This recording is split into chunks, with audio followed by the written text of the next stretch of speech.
Thousands of Americans are in debt. News 12's Bonnie Schneider recently found out it's very easy to get into debt, but not as easy to get out.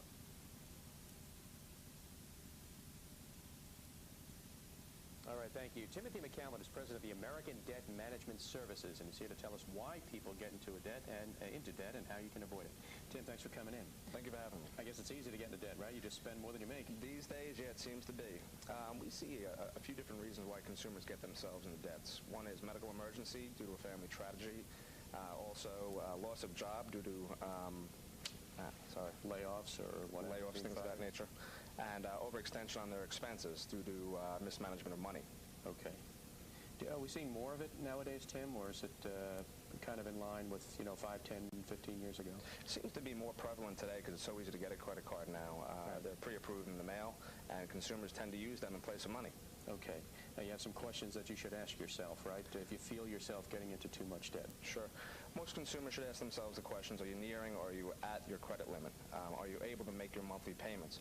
And is 20% of your disposable income going towards paying those required monthly minimums? If so, that's a telltale sign that you should go ahead and look for some type of financial planning or help. Is that the formula, Tim? 20%, in other words, of your take-home pay, 20% of it going toward paying off credit card bills, that's too high?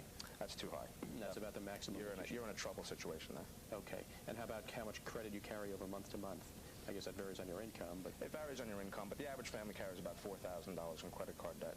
What we see the average at is about $12,000 in credit card debt for the consumers that come and ask for our help. Okay. All right. Thank you. We're back with Timothy McCallan, president of the American Debt Management Services. Got some advice for anyone who is in debt. Okay, Tim. We're in debt.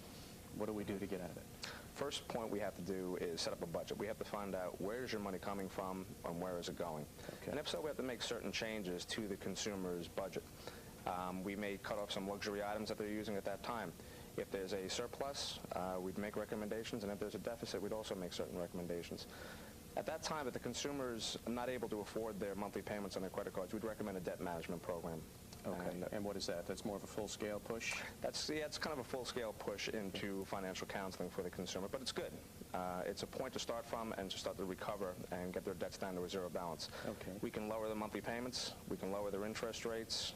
We can also reduce over-limit fees and late charges. And we can get it into one simple monthly payment for the consumer for ease and convenience.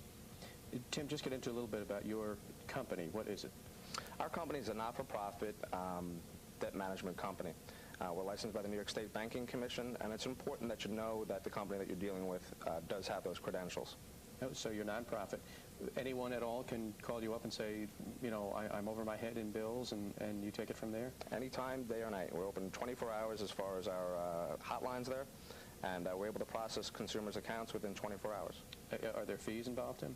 There are nominal fees or on a sliding scale basis, and that depends upon the amount of debt that you carry.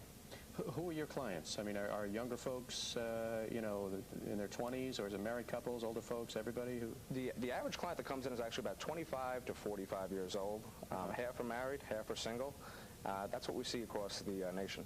And what are they charging with credit cards? I mean, how are they so in debt? Is it, they're going to restaurants 3 nights a week, or is it more like what you'd call necessity items that they just can't pay? It's funny you should say that because it is a necessity items that they're buying, but also they're using it for gasoline, they're using it for food out there, disposable goods that the next day you're paying 18% interest rate on.